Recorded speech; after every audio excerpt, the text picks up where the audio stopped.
Assalamualaikum warahmatullahi wabarakatuh. Perkenalkan, saya Mila Yusri Ananda dengan NIM 24042121 dari Program Studi Ilmu Administrasi Negara.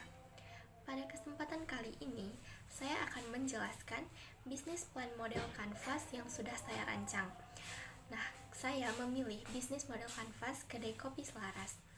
Dalam menyusun bisnis plan model Canvas Kopi Selaras ini, saya menyusunnya berdasarkan 9 aspek.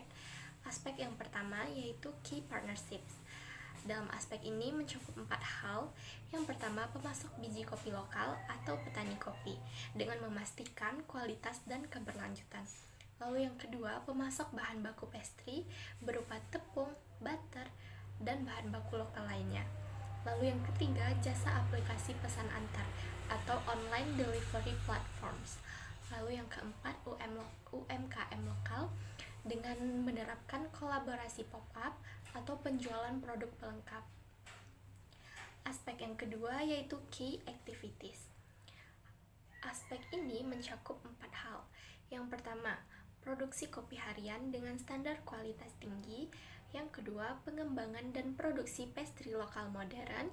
Yang ketiga, pemasaran digital dan pengelolaan media sosial. Yang keempat, pelayanan pelanggan yang cepat dan ramah. Lalu lanjut ke aspek yang ketiga, ada key resource. Aspek ini mencakup 4 hal. Yang pertama, barista berpengalaman dan terlatih. Yang kedua, peralatan kopi berupa mesin espresso profesional. Yang ketiga, lokasi kedai yang strategis dan nyaman. Yang keempat, resep pastry inovatif dan unik. Lanjut ke aspek yang keempat, yaitu value proposition. Aspek ini mencakup 3 hal. Yang pertama, kopi premium dengan biji kopi pilihan dan proses penyeduhan yang presisi, sehingga menghasilkan rasa yang konsisten dan menyegarkan. Lalu yang kedua, ada inovasi pastry lokal berupa jajanan pasar atau kue tradisional yang diolah menjadi pastry modern. Contohnya seperti Klepon croissant dan Nagasari tart.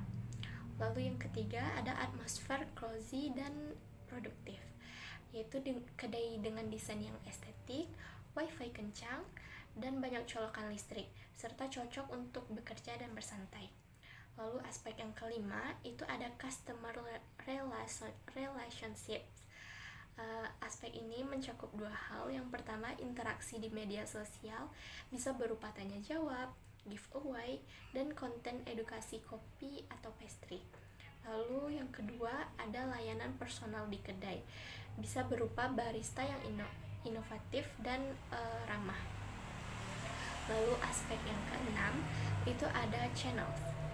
Aspek ini mencakup 3 hal. Yang pertama, toko fisik di lokasi strategis yang dekat dengan kampus. Yang kedua, aplikasi pesan antar makanan berupa Shopee Food, GoFood, dan GrabFood. Lalu yang ketiga, ada media sosial Instagram untuk promosi visual dan membangun brand awareness. Lalu aspek yang ketujuh itu ada customer segments. Customer segments ini mencakup 3 hal. Yang pertama, pekerja atau mahasiswa dengan rentang usia dari 18 hingga 35 tahun di area perkotaan yang membutuhkan kopi berkualitas, tempat kerja atau belajar yang nyaman dan cepat. Lalu hal yang ketiga di aspek customer segments ini ada pecinta kopi yang mencari varian rasa unik.